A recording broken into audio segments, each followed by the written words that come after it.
Muy buenas noches, queridos televidentes. Les saluda, como todos los lunes, a las 10 de la noche en su programa Contramano, Hernán Reyes. Voy a estar con ustedes, vamos a estar con ustedes, con nuestros invitados, los próximos 60 minutos tratando temas que tienen que ver con el mundo de los medios de comunicación, las redes sociales y, por supuesto, la política. Y en esta noche uno de los temas que nos convoca acá tiene que ver con la relación que hay precisamente entre medios de comunicación y política alrededor del oficio, del ejercicio del periodismo en el Ecuador. Uno de los temas más polémicos de los últimos años y uno de los temas que se han debatido mucho a partir del proceso electoral. Inmediatamente pasamos a presentarles un producto preparado para provocar la discusión con nuestros invitados. La Facultad de Comunicación de la Universidad Central es solo uno de los varios centros de formación que preparan a los futuros profesionales del periodismo en el Ecuador. Una actividad fundamental para la sociedad de cualquier país que durante la última década ha estado constantemente en el debate público. La pregunta ahora es cuál es su presente, pero también cuál es su futuro en el tiempo. No obstante, el académico Dax Toscano considera que para hablar de estos dos aspectos, primero se debe de realizar una retrospección de cuál era la realidad de los periodistas en el Ecuador. Los salarios de los periodistas eran realmente malos, y que de una u otra manera se ha tratado de, a través de disposiciones legales, mejorar las condiciones laborales. Es por ello que, a criterio del también docente Marcel Merizalde, el presente del periodismo en el Ecuador es de crecimiento con respecto al pasado. Por ejemplo, ya no podemos seguir practicando un periodismo vocerista, no podemos seguir practicando un periodismo de opinión, no podemos seguir practicando un periodismo de politiquería. Me parece que el presente del periodismo ecuatoriano es un presente de periodismo totalmente profesional e inclusive científico. Esto no significa que haya aspectos a mejorar y que ahí están las claves para que los futuros periodistas lleven a un crecimiento la profesión en los próximos años. Según Susana Piedra, representante gremial del periodismo, una de ellas es la especialización. No ser los todólogos. O sea, el futuro nos va a obligar a ser especialistas en algún área de algún tema, ¿no? En algún tema de la sociedad para poderlo cubrirlo y ampliar lo que la ciudadanía ya te da el primer paso. Mientras Toscano apunta a mejorar la malla curricular en los centros de formación de tercer nivel. Es muy cuestionable el hecho de que en una malla curricular se dé mayor importancia a materias que son propiamente del área sociológica que a las materias estrictamente de la profesión del periodismo y de la comunicación social. Condiciones que podrían impulsar a una profesión vital para tener una ciudadanía verdaderamente informada.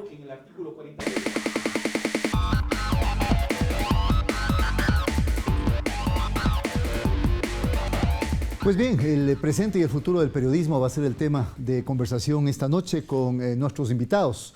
Y paso inmediatamente a presentarlos. A mi derecha se encuentra Jan Cano.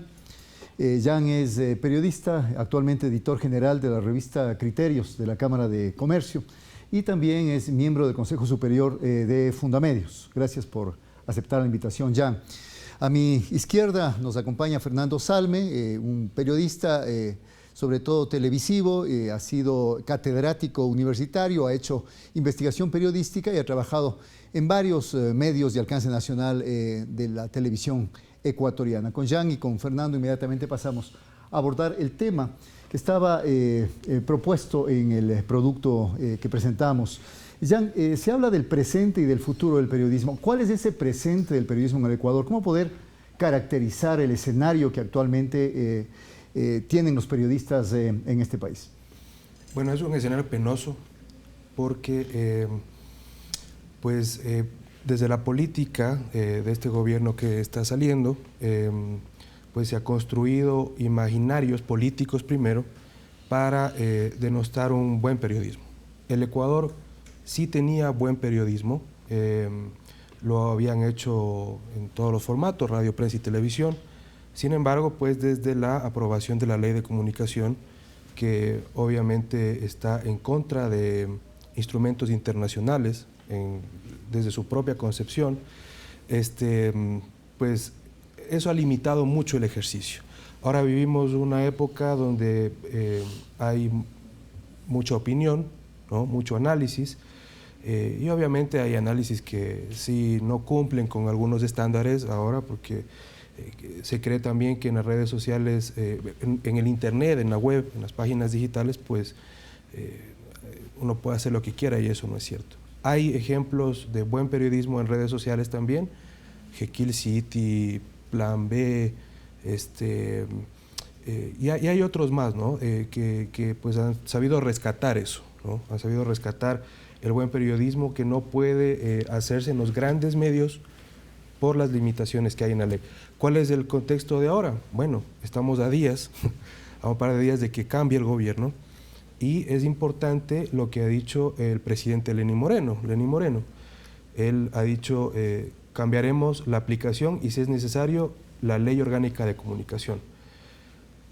Es interesante esta declaración porque hay dos aspectos. El primero es la aplicación. Entonces, ¿quién está aplicando ahora? Pues es Cordicom, Supercom, y si es necesario la ley orgánica de comunicación. Bueno, hay un debate muy interesante que se ha dado durante muchos años con personas que obviamente están de acuerdo, como algunos de quienes hablaron en el reportaje previo. Y habemos personas, claro, que estamos en el lado, digamos, más liberal del asunto, ¿no? En donde creemos que la ley tiene que ser derogada. Gracias. Y sobre ese tema, mencionas expresamente la palabra penoso como para calificar el escenario del periodismo en el Ecuador. Sí. Y también, si recojo bien tus palabras, Jan, tú decías anteriormente existía buen periodismo en Ecuador y ahora no. Hay opiniones muy contrarias precisamente a esa idea. Ajá. En el Ecuador ha habido primero una concentración del periodismo en grandes medios privados, y ha habido, y hay notorias investigaciones que lo han probado, una estrecha vinculación entre medios privados y sectores políticos y sectores económicos del país, lo que ha empobrecido, digamos, a lo largo del tiempo el ejercicio del periodismo.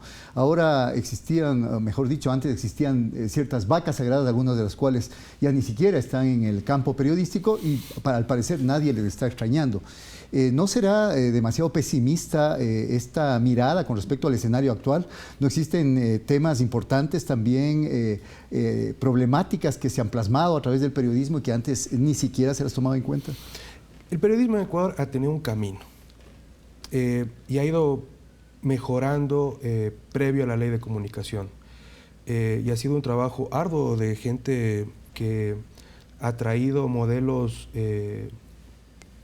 muy parecidos al norteamericano, ¿no? De ser guardianes de la democracia. Y en ese contexto pues surgió el tema de investigación periodística en el Ecuador. Una investigación periodística que casi es algo científico, ¿no? Es decir, que tiene que cumplir con una prolijidad extrema precisamente para evitar lo que ahora tenemos, de hecho, ahora tenemos. No puedes, es penoso porque al final del periodo del señor Rafael Correa, la Supercom emitió una sanción a los 7 medios por el reportaje de Página 12, y eso demuestra el espíritu de la ley de comunicación, es decir, un espíritu de imponer contenidos, de imponer una visión acerca del mundo, porque sería lo contrario, digamos, ¿no? Que medios que incluso que están en este edificio, el Telégrafo o otros medios que sean de corte más gubernamental, pues se les reclame porque no difundieron las investigaciones de Fernando Villavicencio, por ejemplo. Entonces, el periodismo no puede jugar en el ámbito político. Y las figuras ambiguas, las figuras sancionatorias. Imagínense que de los 66 artículos, 22 son sancionatorios de la ley de comunicación. Y algunos de estos, por supuesto, que están absolutamente en contra de tratados internacionales. Entonces, hay que tomarle la palabra al presidente Lenín Moreno y entrar a un buen debate escuchando las ideas y de todos los sectores. De acuerdo, debate y no quizá presiones de todas formas o imposiciones como quieren hacer algunos medios de comunicación. Pasamos inmediatamente con Fernando. La misma pregunta que le había hecho a Jan. Fernando, a tu criterio, ¿cómo calificar el recorrido que ha tenido el periodismo ecuatoriano estos últimos años? No necesariamente los últimos 10 años, yo diría inclusive un periodo de tiempo mayor, donde se han develado muchas de las costuras ocultas que tenía el periodismo ecuatoriano, también a propósito de esto que se daba en llamar esta disputa por la hegemonía entre el gobierno saliente y varios medios grandes de carácter privado, así como periodistas. Bueno, Hernán, a mí me parece que hay que ubicar ciertos escenarios primero, ¿no? Hay que ubicar un escenario de los medios privados de comunicación, que es en donde Jan presenta la alerta, hay que poner un escenario de los medios públicos de comunicación y hay que poner un escenario de los medios comunitarios. Y cada uno de esos escenarios enfrenta una realidad diferente. Uno, por la experiencia adquirida, puede sumar ciertas cosas que se vinieron dando en el medio público-privado. Y público y privado. En el privado había un ejercicio profesional bastante dinámico, bastante organizado, mientras no se tocaban los intereses de los medios de comunicación. Me parece que tanto el público cuanto el privado han llegado a un punto de no retorno. Y en esta última década se ha dado un desvelamiento de lo que sucede en el periodismo nacional. Yo pienso que ha habido un retroceso en el quehacer periodístico, sobre todo en el ámbito privado. Yo recuerdo que, por ejemplo, antes tú no veías en la televisión el mismo producto repetido al mediodía, en la noche y al otro día, sin un ápice más o sin un ápice menos. El quehacer periodístico te llevaba a editar el producto, pues a añadir algo, a quitar algo, después de hacer el post-mortem que se hacía, después de analizar cómo salió la información, se veía una nueva fuente, se consultaban 3 fuentes y esto en 1 minuto 30 segundos. Ponerlo era un verdadero ejercicio que ameritaba un quehacer cronometrado, un quehacer progresivo, ¿no? Me parece que el ejercicio del periodismo, por la misma situación de la ciudad, porque la ciudad ha crecido tremendamente, porque la cuestión política también ha crecido en un aspecto casi inconmensurable, ahora es difícil hacer una cobertura. Antes un equipo de comunicación de un canal era periodista, un compañero que iba con la cámara y el asistente y hasta un chofer. Ahora poco más y el periodista tiene que editar el mismo, tiene que hacer de chofer y tiene que salir con la cámara, casi, con esta nueva lógica del multimedia, ¿no? En donde además tiene que adecuar el mensaje para otros géneros periodísticos. Y la polivalencia del periodista. Ahora pero por supuesto, ¿no? O sea, tiene que, el periodista que está haciendo la entrevista tiene que dejar la grabadora y va a tomar la foto, ¿no? Y graba en la cámara y saca después en el periódico, que es multimedia ahora, saca antes de la entrevista editada, saca ya las declaraciones del personaje y saca las fotos del personaje y ya anticipa cuál es la noticia. Pero esto ha pasado no solamente en el medio privado, no, también en el medio público. Yo creo que el medio público, te soy sincero, deja mucho que desear. A excepción de uno u otro canal, y no porque esté aquí, pero este canal me parece que hace un trabajo bastante coherente, pero hay medios que están ahora en manos del gobierno, medios incautados, oye, que dejan muchísimo que desear, ¿no? Que tienen un trabajo que es censurable. Tú topas un tema importante, Fernando, y es las propias lógicas o las dinámicas que hay al interior, sobre todo de medios privados. Podría pensarse que como una de las causales para el empobrecimiento, por ejemplo, del buen periodismo, llamémosle lo que Jan mencionaba, el periodismo investigativo, un periodismo, digamos, que busca la verdad a través de la aplicación mucho más rigurosa de técnicas y de herramientas, inclusive algunas de carácter científico. ¿Será que estas dinámicas de mercantilización de la información, esta competencia descarnada que hay a veces entre medios de comunicación, ha ido empobreciendo los productos, ha ido haciendo que la jornada del propio periodista, como tú dices, se haya multiplicado en el día, ya no tenga que hacer 4 coberturas, tiene que hacer 8, ya no tenga que hacer solamente periodismo televisivo, sino radial, de prensa y también de multimedia? ¿Será esa una de las causas también, la rentabilidad basada sobre la explotación del trabajador periodístico del medio? Yo creo que sí, puede ser una de las causas, pero a mí me parece también que la academia ha jugado muchísimo, Hernán. Yo creo que es momento de hacer un mea culpa y reunirse, como decía Jan, en un diálogo profundo, pero un diálogo en el que vayamos dispuestos a ceder posiciones. Pues a mí no me parece que la ley de comunicación tenga que ser derogada. O sea, más bien, si es que hay esa intención, habría que poner un alto y decir que aquí hay personas que hemos venido pidiendo una ley de comunicación desde hace tiempo, que sea mal aplicada, que a lo mejor pueda ser modernizada y pueda ser actualizada, porque solamente es un producto humano, ¿no? Que puede ser mejorado, de acuerdo. Pero borra y va de nuevo, no, pues, o sea, no podemos aquí permitir que los medios de comunicación sigan imponiendo una agenda, Hernán. No podemos nosotros permitir que, por ejemplo, el periodista sea tercerizado. Yo he trabajado en varios medios de comunicación impresos en los cuales ni siquiera era tercerizado, sino formaba parte de una cuarta, una quinta empresa que prestaba los servicios al medio de comunicación, y era justamente para evitar repartir las ganancias que tenía ese medio y que eran bastante considerables. Entonces, esa pauperización del ejercicio profesional no puede revertirse. La ley de comunicación ha puesto una base sobre la cual se puede conversar. Por supuesto que se puede conversar. Por ejemplo, ¿dónde está el defensor de la audiencia, Hernán? O sea, ¿dónde el medio hace un mea culpa y dónde abre las puertas para que la audiencia diga, oigan, ¿qué pasó con esta información? Hay una falta de capacitación del periodista. Hoy es penoso a veces ver en la televisión, oír en la radio, leer en un periódico una frase mal construida, o sea, sujeto, verbo, complemento, no lo saben manejar. Hay falta de concordancia, faltas ortográficas, que a estas alturas de la vida, en el siglo XXI, cuando estamos entrando a un multimedia veloz, dramático, vertiginoso, todavía quedamos en deuda, ¿no? De acuerdo. Jan, volvemos contigo. Creo que es un tema muy importante el planteado por Fernando. ¿No existe acaso una dosis mínima de autocrítica también en los medios privados, que han sido los principales protagonistas, no todos, pero quizá los más importantes del país, en esta disputa, en esta pelea que se ha dado con el presidente Correa por un lado, y también con determinados procesos, como por ejemplo los de el de la aprobación, el que culminó con la aprobación y aplicación de la Ley Orgánica de Comunicación? Yo recuerdo todavía que era muy común escuchar a connotados periodistas de medios privados y también a personas, por ejemplo, que han representado a Fundamedios, plantear esta idea de que la mejor ley es la que no existe. ¿Existe esa posibilidad de no regular en absoluto y confiar en una llamada autorregulación de los medios? En Ecuador parece no haber funcionado nunca. Hernán, a mí me parece muy importante lo que usted dice, por un motivo. Esto no es una cuestión solamente de opinar. A mí me resulta incómoda tener una ley, y así vemos algunos periodistas, muchos periodistas.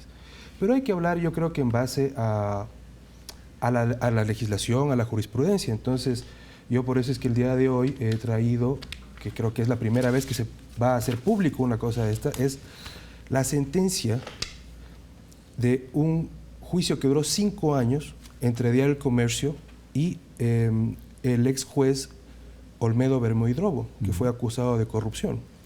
Este juicio es una sentencia que vale la pena que todos la revisemos, porque prácticamente utilizan figuras que están ahora en la actual ley, ¿no? Esta demanda fue antes de la aprobación de la ley, pero utiliza las mismas figuras, los mismos argumentos. Sin embargo, la justicia, en este caso, ¿no?, creó jurisprudencia y puso los tratados internacionales por sobre incluso la misma Constitución, la Constitución que ahora la tenemos. Ese es un camino. Es decir, esto hay que leerlo, hay que estudiarlo, hay que ser muy prolijos y hay que ser muy honestos en el debate. Esto es un gran instrumento que muestra que no solamente es una opinión, es decir, que la justicia ecuatoriana ha fallado, ha dicho que no existe el enjuiciamiento mediático, no es posible comprobarlo en una legislación a nivel constitucional o de instrumentos internacionales, y hace prevalecer el derecho primigenio de informar, el derecho humano de comunicar, de la libertad de expresión y de prensa.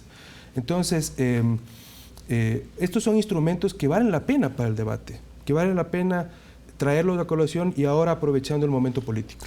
Y esto es bien importante lo que planteas, Jan, y quería sobre ese sentido hacerte una siguiente pregunta.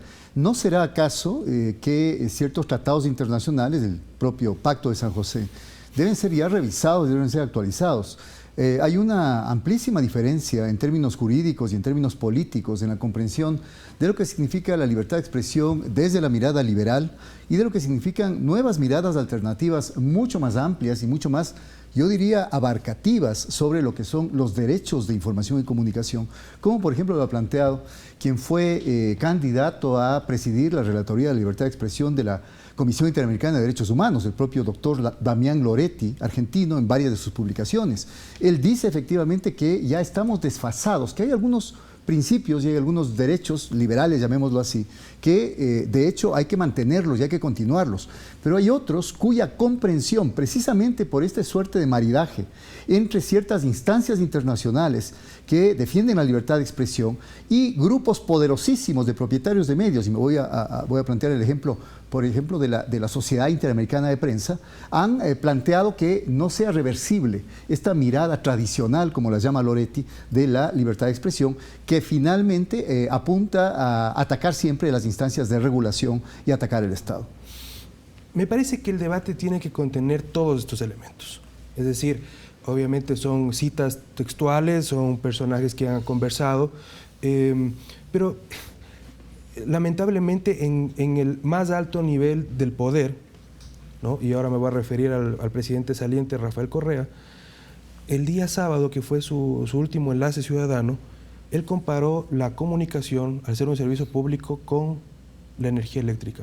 O sea, esos enredos, ¿no?, que confunden a la población, ¿no?, hacen que precisamente este debate que se puede dar, ¿no?, en un canal público, ¿no?, pues sea fácilmente descartado. Eso es lo que tenemos que cambiar ahora. La visión que usted dice, por supuesto que la conocemos, por supuesto que hay que yo también estoy de acuerdo con usted. Mire, yo, con el señor Salme, yo no creo que es bueno una ley de comunicación, pero así como lo dije en un foro público hace algunas semanas, hemos perdido, quienes creemos en la derogación de la ley, la derogatoria de la ley, hemos perdido la oportunidad de que eso suceda. No hay mayoría en el Congreso, en la Asamblea, pues hay que entrar a discutir posibles reformas. Algunos dicen quitarle los dientes a la ley. Bueno, pero el debate tiene que elevarse, tiene que elevarse. Gracias, Jan. Fernando, vamos contigo. Creo que el tema del derecho, cómo se entiende el derecho a comunicarse, ha ido cada vez planteándose más como un tema de los ciudadanos y no tanto de los medios y los periodistas. Quizá ese es uno de los aspectos principales del debate que yo estoy de acuerdo con Jan y con mucha gente en este país que debe darse y que lamentablemente muchos medios privados en el Ecuador evitaron hacerlo. Creo que los 4 años de apaleamiento de la ley de comunicación en la Asamblea y luego muchas actitudes de no debatir, no querer debatir, sino solamente plantear su propio punto de vista por parte de esos medios privados han impedido el debate. Pero ¿cómo ves tú esta idea de que no son los depositarios del derecho a informar, a comunicarse, solamente los periodistas y los medios, son los ciudadanos? Y por ejemplo, derechos como el de la réplica, derechos como el de la rectificación, derechos inclusive intramedios como el derecho a la cláusula de conciencia que tienen los periodistas, no sé cuántas veces los han aplicado porque tienen que enfrentarse a presiones a veces de autocensura del propio dueño del medio o de quien lo administra. Yo creo que nos da otra mirada diferente de la mirada clásica que se tenía sobre la libertad de expresión. Sí, pero permíteme solamente tomar como dato y hacer no aclaración, pero un aporte a lo que acaba de decir Jan. Él menciona el caso del juicio del comercio contra el juez Bermeo. Este caso yo lo utilizaba en clases, porque para mí este reportaje es una muestra de cómo se puede hacer periodismo profesional ético sin ninguna ley. Este caso, como dices Jan, fue hecho a CEFU. Es decir, no había ley de comunicación, pero había una ética periodística, pues. Este caso lo manejó entre otro grupo, no recuerdo bien quiénes, pero estaba Dimitri Barreto, un gran compañero periodista de investigación, concienzudo, va al detalle. Y resulta que en ese reportaje, Dimitri y los compañeros que hicieron el reportaje no dicen, pues, el juez X es un pillo o un sinvergüenza. Ellos presentan los hechos. Te narran una historia en la cual dicen que el juez, mientras era juez magistrado de la corte, hacía propaganda de su bufete profesional junto a su hijo. Entonces él te narra, pues él no te dice que eso es ilegal. El periodista está cumpliendo con su función y te pone los hechos sobre la mesa y al final la audiencia es la que dice, oye, qué barbaridad, ¿cómo es posible que este juez promocione su trabajo siendo juez de la corte junto a su hijo que también es abogado? Entonces sí, un caso espectacular, ¿no? Un caso que marcó, ¿cómo se dice? Marcó cátedra, se podría decir, ¿no? Porque fue muy connotado y con ese artículo que sacaron en Diario El Comercio, no estoy bien en la fecha, pero se consiguió que la justicia investigue a ese personaje. Entonces, he ahí la muestra de que lastimosamente por este devenir hacia el lado oscuro de la fuerza del periodista, resulta que ahora necesitamos una ley para cumplir con una ética que nosotros la pulíamos y la adquiríamos en la cátedra. Entonces ahora necesitas la ley para decir que una pareja de esposos fueron acusados de cometer actos satánicos y de matar a sus hijos, cuando en realidad resulta que los hijos se asfixiaron en un incendio. Entonces, por favor, si no hay la ley de comunicación, ¿a dónde va a ir a parar este quehacer que se ha devenido, ¿no?, en un periodismo fácil, en un periodismo rápido, en un periodismo de falta de ética y de falta de profesionalismo? Una de las bases también para un diálogo que puede incluir muchísimos aspectos es la profesionalización. Esto se ha venido peleando desde hace 40 años, 50 años, ¿no? La profesionalización. Con respecto al derecho a la comunicación, Hernán, de hecho, o sea, esto no tiene por qué ser patrimonio de los medios de comunicación. En eso las redes han aportado, pero lastimosamente también está saliendo de madre el cauce ¿no? En las redes tú puedes decir, como decía Eco, o sea, son plataformas para los imbéciles, no puedes decir cualquier cosa. Sin embargo, este es un derecho de la sociedad. A mí no me pueden venir a conculcar mi derecho de expresarme si no lo hago a través de un medio escrito, un medio público, un medio privado o un medio comunitario. Yo tengo derecho de expresarme. Gracias, Fernando. Y como el tiempo es inexorable, entonces, Jan, ojalá muy brevemente, en un minuto, en televisión un minuto es poquísimo y es mucho al mismo tiempo, pudieras decirnos, le voy a hacer la misma pregunta en el caso de los medios públicos, ¿cuáles son, haciendo esta autocrítica necesaria para poder aportar al debate, las principales falencias a las que deberían comprometerse a superar los medios privados en el Ecuador? Bueno, lo primero es que tengan personal plenamente capacitado. En eso estoy absolutamente de acuerdo. No estoy de acuerdo en que tenga que exigirse titulación profesional, no, para nada, porque igual es un derecho humano y cualquiera. La lucha de los colegios de periodistas y demás. No, o sea, digamos, no es precisamente un derecho único del periodista el poder dar a conocer cosas que suceden. Pero en el periodismo de opinión, cualquiera puede hacer periodismo de opinión, eso está en la ley igual de comunicación también. En lo otro. También en el informativo. Sí, o sea, yo creo que eso no es necesario poner. Pero tiene que tener personas calificadas, tiene que tener credenciales, ¿no? Es decir, no pueden pues ser personas que precisamente tengan poco conocimiento o que tengan intereses escondidos. Pero eso se autorregula. Y quien finalmente decide quién o qué es el televidente, el lector, ¿no? Y precisamente también todos los colegas, porque todos nos vemos y todos nos leemos, ¿no? En ese aspecto. Y por último, mire, ya refiriéndome a la ley de comunicación, es tan ambiguo, es tan direccionado el tema de la ley de comunicación y su aplicación, que mire, los jóvenes ahora en el cable, en la televisión por cable, tienen un canal que se llama MTV, que ahora pone todo menos música. Antes era música, muy bien. Pues a las 9 de la mañana uno puede tener en las pantallas, un sábado, 9 de la mañana, programas que deben estar muy por la noche. De eso nunca ha dicho absolutamente nada, ni Supercom, ni Colicom, ni nada. Entonces, es un direccionamiento a que colaboren en el adoctrinamiento de la gente. Eso tenemos que debatirlo, eso tenemos que cambiarlo. Creo que es un buen momento político, siempre conservando obviamente un nivel no de caprichos, sino de bases. Gracias, Jan. La misma pregunta, pero referido a los medios públicos, haciendo un mea culpa de los medios públicos, ¿cuáles serían las principales falencias que se debe superar como aporte precisamente para este mejoramiento global del periodismo y de los medios en el Ecuador? Yo pienso que se debería marcar bien la cancha, Hernán. El periodista de información informa, no opina. Primera clase de periodismo, ¿no? El periodista de opinión opina, ¿no? Si yo creo que este ha sido un gobierno desastroso, que esta es una ley basura, periodismo de opinión, ¿no? Con argumentos puedo hacerlo. Marcar bien la cancha, exigir profesionalismo, porque no creo yo que por más derecho a la salud que yo tenga, yo te pueda curar a ti de una gripe, si es que se me ocurre hacerlo, no lo puedo hacer. Igual es el periodismo. Y sí, cuidar una serie de mitos, ¿no? Por ejemplo, el mito de que el periodismo se autorregula, o sea, esto no es un mercado. O sea, aquí el precio no se regula, el periodista no se regula por un precio, pues no porque se venda más su comentario o porque se venda menos su comentario. Tiene que estar todo regulado porque es un derecho de la humanidad y un derecho ciudadano. Okay. Perfecto, muchas gracias, Jan, muchas gracias, Fernando. Con esto terminamos este primer segmento y como estamos fuera de tiempo, pasamos inmediatamente al segundo.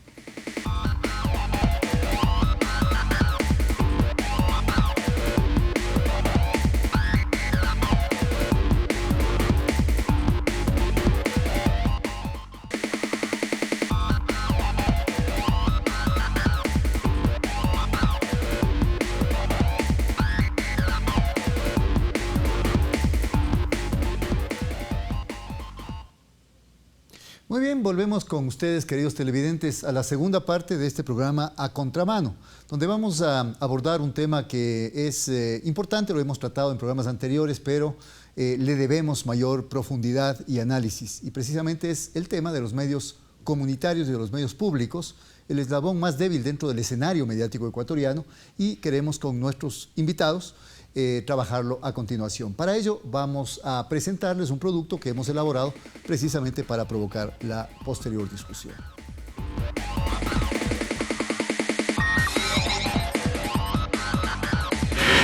Los medios comunitarios en Ecuador tienen 50 años de trayectoria. Sin embargo, este proceso aún está en pañales. Le hacen falta dos cosas. Primero, desconcentrar y segundo, realmente distribuir. En abril de 2016, con el fin de democratizar la entrega de frecuencias para radio y televisión, en el país se inició un concurso público que permitirá otorgar 1.472 concesiones. Con el concurso convocado se presentaron 206 solicitudes, de las cuales fueron descalificadas muchas, y muchas icónicas que están fuera del concurso. Esta participación comunitaria no cubre ni siquiera el 8% del 34% que la ley exige. Es obligatorio para la nueva administración, tanto de Arcotel, Cordicom, como del Ministerio de Telecomunicaciones, que se inaugura con el periodo presidencial del presidente Lenín Moreno, convocar a un nuevo concurso. De acuerdo con la Ley Orgánica de Comunicación, la distribución de los medios se realizará de la siguiente manera: 33% para los públicos, 33% para los privados y 34% para los comunitarios. Un proceso indispensable para la construcción de la ciudadanía desde la comunicación comunitaria. Ese tercer sector, los medios comunitarios, son la voz fresca, directa de las comunidades, y por eso te digo que se vuelven indispensables para una construcción de ciudadanía en cualquier sociedad. El financiamiento de estos medios es una de las mayores preocupaciones. A través de Cordicom, reglamentos para regular dos artículos de la ley que establecen directamente el 10% del paquete publicitario del Estado, que en el año 2015, con crisis, con recesión, fue de 73 millones de dólares, el 10%, o sea, 7.3 millones de dólares, sería entregado directamente a las radios comunitarias con documento habilitante. Otra historia que se escribe paralela es la de los medios públicos en Ecuador. El hecho de que existan medios públicos es un paso de avance enorme, pero no acaban de entender que los medios públicos no son gubernamentales y menos propagandísticos. El Ecuador debería reconocer que sin la existencia de los medios públicos el resultado electoral habría sido otro. Pero porque esa es la experiencia, quiero resumir que eso ha sido fundamental. La independencia del contenido se da por el origen del financiamiento. La existencia de los medios públicos genera expectativa y exigencia de la ciudadanía. ¿Cómo es posible que en los medios públicos de Ecuador no se hagan debates, no para insultar a nadie, sino para confrontar ideas, para intercambiar ideas? Aunque la existencia de los medios públicos ya es parte del convivir ciudadano en Ecuador, su permanencia aún no ha sido blindada. Los medios públicos no tienen una garantía para su funcionamiento y menos el respaldo de lo que significa la estabilidad de su personal. En cambio, los medios públicos sobre la marcha tienen que hacer esta protección, porque en 4 años va a venir otro gobierno, inclusive de la misma línea, pero puede considerar que no son necesarios para su política y lo que se consideraba antes, alquilar en espacios en los privados y no tener un público que de pronto un medio público es muy caro, tenerle pagando sueldos, mantenimiento, servicios básicos, y le contrato y le alquilo más bien a una productora, que es lo que se hacía en tiempos pasados.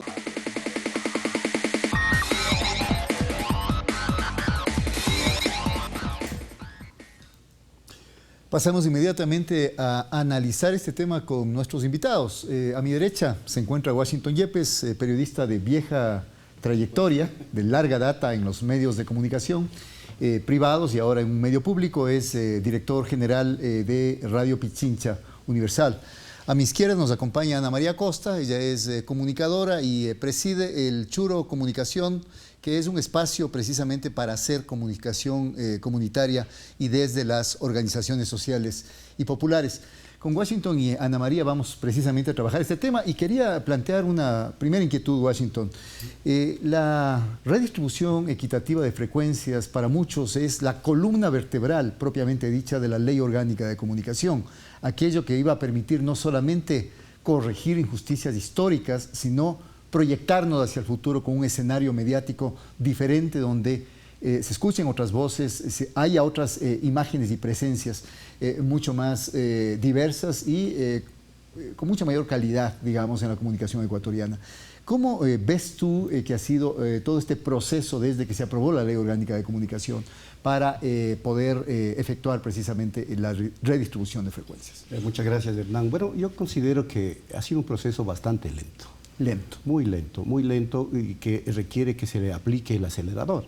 Porque estamos entrando en una etapa constitucional democrática muy interesante, que puede ubicar dos momentos, ¿no? El momento desde que se puso en vigencia la Ley de Comunicación y la implementación a profundidad de la Ley de Comunicación a partir, inclusive, en términos políticos, de la salida del presidente Rafael Correa.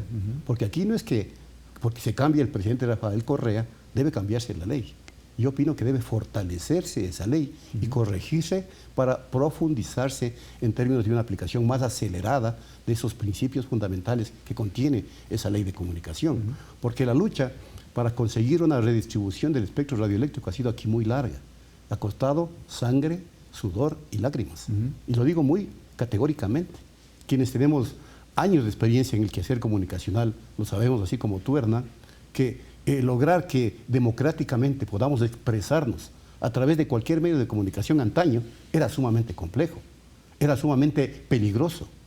Nos jugábamos a diario la vida en ese intento de democratizar la palabra. Hoy lo podemos hacer con una mayor amplitud gracias a un instrumento que está en vigencia, como es la Ley de Comunicación, la Ley Orgánica de Comunicación. ¿Acaso uno de los fundamentales logros en este aspecto de la comunicación que debe reconocerse históricamente al gobierno que fenece del presidente Rafael Correa es justamente eso, haber impulsado la aprobación de un instrumento jurídico que garantice una democratización de la comunicación, porque ahí están involucradas luchas de pueblos enteros, de sociedades enteras, de comunidades enteras, desde hace muchas décadas atrás, y de experiencias de esas tenemos.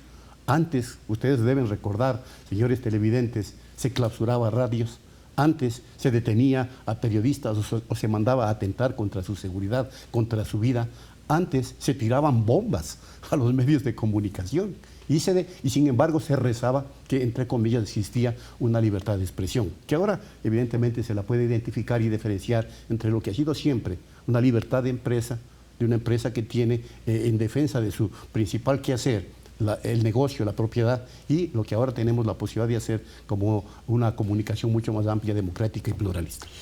Tú calificas como lento el proceso. Totalmente. ¿A qué se debería, Washington, esa lentitud en el proceso de redistribución de frecuencias? Y yo creo que se debe básicamente porque todavía los actores fundamentales de la aplicación de la ley no han entendido la urgencia de que eso sea una realidad.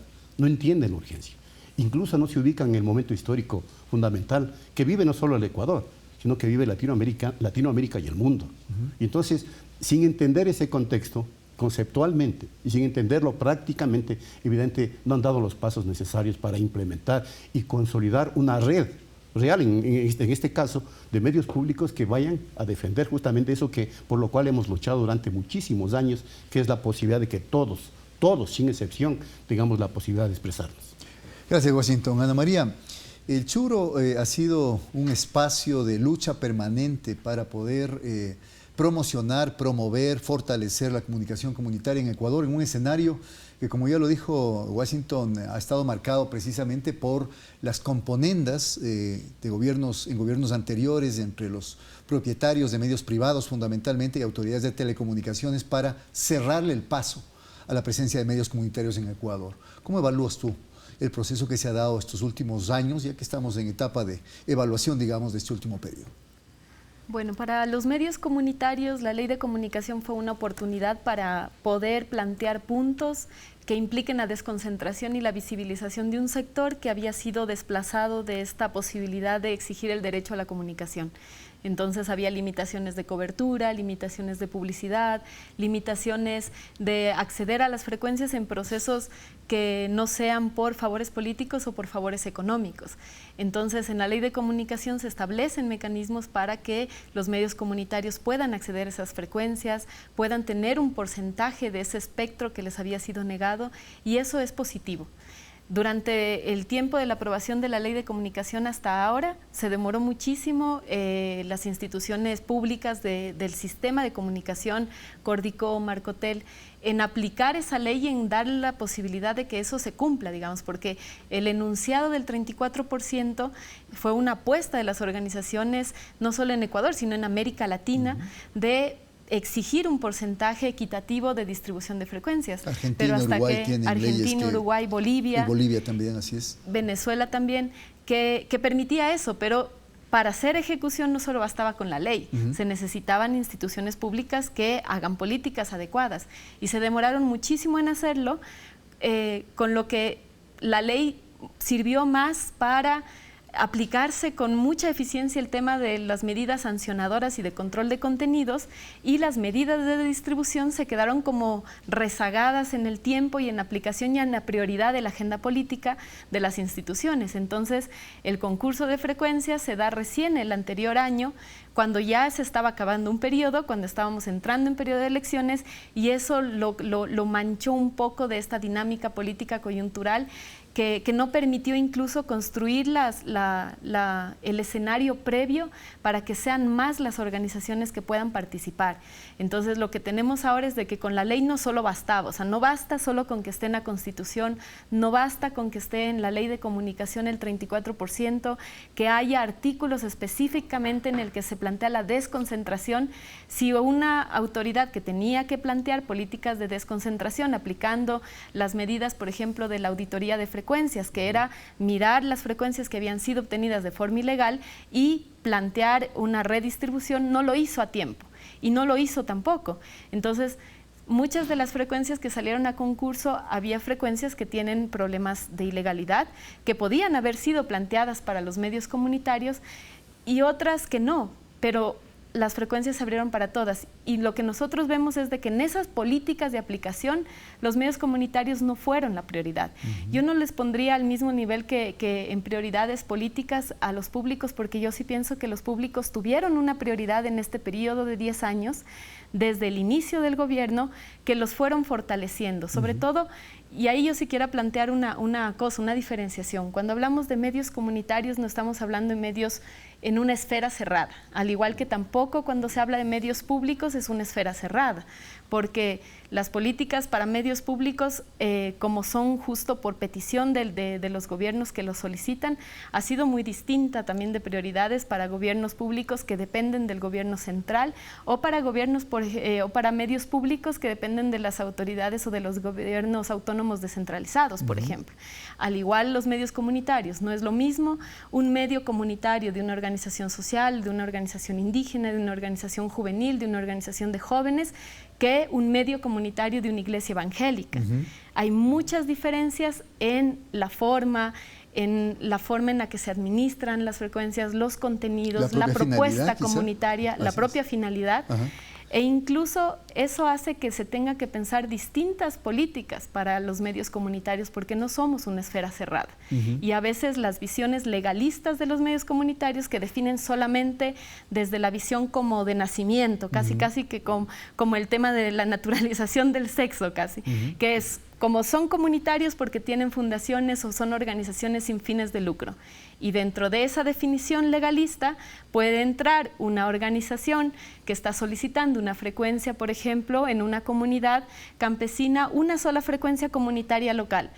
Pero como la visión legalista define que una organización sin fines de lucro es comunitaria, ahí entra también la Fundación Dinámica Internacional de la Iglesia Evangélica o la Fundación Adventista, que no está solicitando una frecuencia comunitaria local, sino está solicitando 21 radios y 19 televisoras en el concurso de frecuencias. Entonces, muchas veces las iglesias mantienen una forma de constituirse y una forma de accionar que está más cercana a los medios privados que a los medios comunitarios. ¿Tú creerías entonces que esta decisión que se tomó de equiparar a las emisoras o a los medios de comunidades religiosas como medios comunitarios es equivocada? Yo pienso que es una definición que no basta, que no es suficiente. Es una definición que en la ley define un medio comunitario, se define como un medio que pertenece a una organización, a una comunidad sin fines de lucro. ¿Qué define la personería jurídica que es sin fines de lucro? Puede ser una fundación, una asociación, un pueblo, una nacionalidad, pero también las iglesias o los grupos religiosos. Entonces, cuando nosotros miramos, puede ser que tengan una comunidad religiosa, está claro, pero hay diferencias en el tema de la forma de ejecución. Por ejemplo, las organizaciones comunitarias mantenemos una forma de organización, y en el concurso de frecuencia se puede mirar eso, de solicitar distintos territorios y diversidad de contenidos y actores.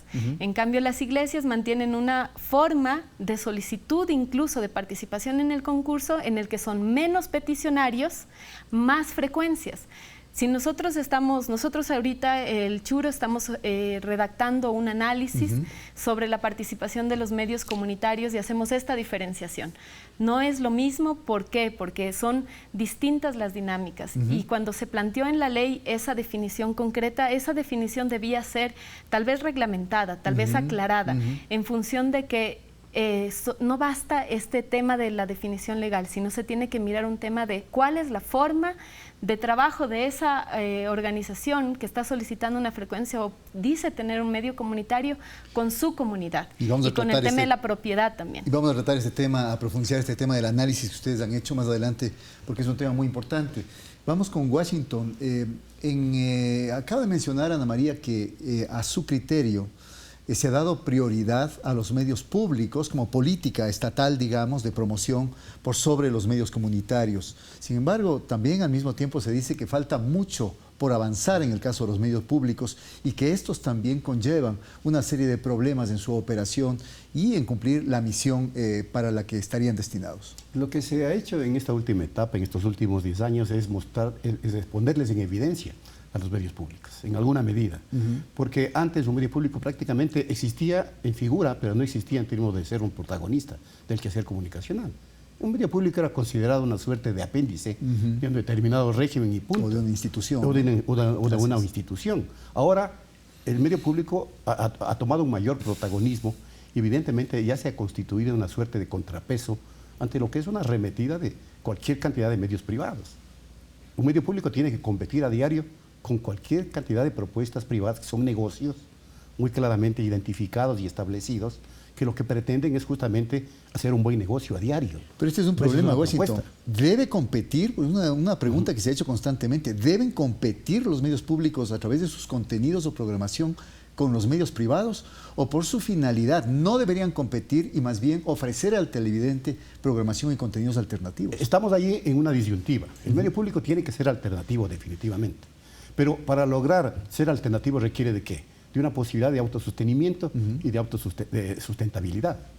Y esa posibilidad es la que no tiene el medio público. Y entonces se ve casi en la obligación de competir con los instrumentos de medición de audiencias, que es perverso, que tienen los medios privados. Porque estaríamos cayendo en lo mismo. Exactamente. El medio público a veces se ve medio obligado a insertarse en ese sistema. Porque si no, ¿cómo compite? Insisto en la palabra, ¿cómo compite con la propuesta que hace el medio de comunicación privada, que tiene abierto prácticamente todas las puertas de financiamiento, inclusive a nivel estatal? Porque el medio público está en una suerte de sándwich comunicacional. En un momento determinado se lo considera o gobiernista o demasiado institucionalista, y por el otro lado se lo considera o muy opositor al régimen, ¿no es cierto?, o muy contrario a las propuestas de determinado funcionario de la X o cual institución. Y eso lo convierte en un medio que no puede desenvolverse de manera libre, espontánea, y que no puede trabajar y autosostenerse fundamentalmente. Y ahí estamos complicados. Estamos complicados. Y la misma pregunta, veamos cuál es la opinión de Ana María con respecto a los medios comunitarios. Los medios comunitarios, a pesar de que ya están habilitados para, por ejemplo, pasar publicidad, sin embargo, el gran problema de los medios comunitarios en este país ha sido y sigue siendo la sustentabilidad económica. ¿Qué hacer? ¿Competir con los medios privados a nivel local, por ejemplo, con programaciones similares para poder ser objeto de la atención de los patrocinantes publicitarios, o dar una programación completamente alternativa? Cuando nosotros hablamos de programación alternativa, hay que mirar a qué nos referimos. O sea, puede ser que sea una programación que esté marginalizada totalmente del sentido que la comunidad quiere recibir, pero no necesariamente puede ser eso. Cuando hablamos de alternativo, estamos hablando de un contenido que no está presente ni en los medios privados ni en los medios públicos, y que muchas veces ese contenido no tiene nada que ver con un contenido aburrido, mal hecho, o que no logra captar la atención de la población. Más bien es al revés, lo contrario. Más bien es el objetivo de los medios comunitarios es generar contenidos que sean cercanos con las necesidades de la comunidad, y que muchas veces se conviertan en los espacios donde la comunidad puede dar a conocer cosas que no se dan a conocer en otros espacios. Yo creo que ahí el reto de los medios comunitarios es cómo logran articularse. O sea, las articulaciones, cuando hay medios que son locales, pequeños, y que no tienen, por ejemplo, no están en una localidad que implique movida económica muy alta, la forma de sustentarse depende muchísimo de la forma de sustentarse de la organización que está solicitando ese medio o que maneja ese medio. Entonces, la forma es distinta. Claro que no existe, digamos, un mecanismo perfecto de sostenibilidad, y todos los medios han tenido ese problema, no solo los comunitarios, sino también los privados ahora, porque incluso hay una baja en el tema del consumo de medios, por ejemplo, como la radio. O sea, cada vez más, por todas las opciones que ahora hay de acceso a información a través del Internet, incluso los medios tradicionales han tenido crisis justamente porque hay más opciones de información de las personas. O sea, los medios impresos están en una crisis muy fuerte de recibir publicidad, los medios privados también, pero también existen unas necesidades que nadie las responde. O sea, los medios comunitarios ahí tienen su potencialidad. Nosotros consideramos, por ejemplo, que hay temas que no están presentes en ninguno de los medios, ni en los públicos ni en los privados, y son demandas que están ahí discutiéndose en otros espacios porque estos medios no han sabido visibilizar eso. En las redes sociales, las temáticas de las mujeres, organizaciones feministas, las demandas de los colectivos LGBTI, las demandas ambientales, por ejemplo, que se están dando en toda América Latina frente al extractivismo y que no están apareciendo en los medios, pero que la gente, los colectivos de jóvenes los están discutiendo. Y son prácticas que están presentes en la sociedad que simplemente no están presentes en los medios. Discutamos ya, para ir cerrando el segmento, una última pregunta que tiene que ver con aspectos problemáticos tanto de medios públicos como medios privados. ¿Cuál es la delgada línea que separa el trabajo editorial, la postura editorial de un medio público de carácter ciudadano, de la postura editorial de un medio público que finalmente termina siendo gobiernista? La delgada línea, yo insisto, pasa por entender conceptualmente lo que es el medio público y lo que es el medio comunitario. El medio público, como la palabra lo dice, es público y está destinado a satisfacer digamos, la necesidad informativa, de entretenimiento, de cultura, etcétera, del gran público. Del gran público. Es decir, no obedece, como creo que está claro inclusive en la ley, no obedece a los designios o a las disposiciones de determinado régimen o de determinado gobierno o de determinada autoridad seccional, porque los medios públicos son esos, ¿no es cierto? Institucionales, pueden ser gubernamentales inclusive.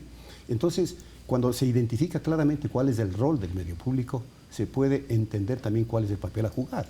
¿Cuál es el papel a jugar? Entendiendo que ahí evidentemente debe estar vinculada esa necesidad urgente, fundamental, de convertirse en un contrapeso de lo que es la información comercial, de lo que es la información como negocio, de lo que es un medio de comunicación como un negocio que sustenta justamente los intereses de ese negocio. De allí que, por ejemplo, un medio público y un medio comunitario tiene esa necesidad de responder a ese clamor ciudadano de convertirse en el contrapeso de orientación de lo que usualmente hacen los medios privados. Si logramos rebasar eso, creo que estaremos cumpliendo un papel fundamental en los años que vienen. Gracias, Washington. Ana María, la misma pregunta. ¿Cuál es la delgada línea que separa el trabajo de un medio comunitario que sirva a la comunidad, que sirva a la colectividad, que la visibilice, y no sirva a los intereses, por ejemplo, de alguna dirigencia que eventualmente llega al frente, a presidir a la organización, o no sirve a veces como punta de lanza a intereses políticos que pueden finalmente echar por traste el proyecto del medio comunitario por cuestiones coyunturales? Los medios comunitarios, como decía, no son, cuando hablamos de medios comunitarios no podemos definirlos como una esfera cerrada, y más aún cuando estamos en el debate de lo del concurso también. Entonces, hay propuestas que no se quedan solamente en la propiedad, o sea, por ejemplo, en que pertenezca a una organización sin fines de lucro. Y lastimosamente la legislación y como se dio el mecanismo, por ejemplo, de distribución de frecuencias en este último concurso, lo entendió así. Entonces, básicamente un medio comunitario sería solamente el que tendría la personería jurídica. Entonces, eso impide discutir más, más allá, ¿qué implica un medio comunitario? Más allá de justamente esta cosa. Entonces, nosotros planteamos que los medios comunitarios primero tienen que fortalecer su programación a la par que fortalecen a la comunidad. Y cuando hablamos de comunidad, y eso es algo muy, muy clave, porque durante mucho tiempo los medios comunitarios, en su visión histórica, al menos en Ecuador, se entendía comunidad como una comunidad territorial, o sea, como una comunidad campesina, una comunidad indígena, una comunidad tal vez en alguna población alejada. Entonces era concebido como un espacio territorial. Ligado al espacio físico. Y muchas veces territorios alejados, digamos, no en el debate central de las grandes ciudades. Entonces, cuando nosotros hablamos de medio comunitario, estamos hablando de que son esos medios comunitarios, pero también son medios comunitarios que pertenecen a comunidades de sentidos, comunidades que les une un sentido común, o sea, algo que les une y que no necesariamente están en un mismo territorio, mujeres, centralizadas, por ejemplo, sino en Quito, una radio que obtenga una frecuencia en Quito y en la cobertura casi provincial. Es un medio comunitario que ¿a qué comunidad se va a deber? ¿A quién va a deberse ese medio comunitario?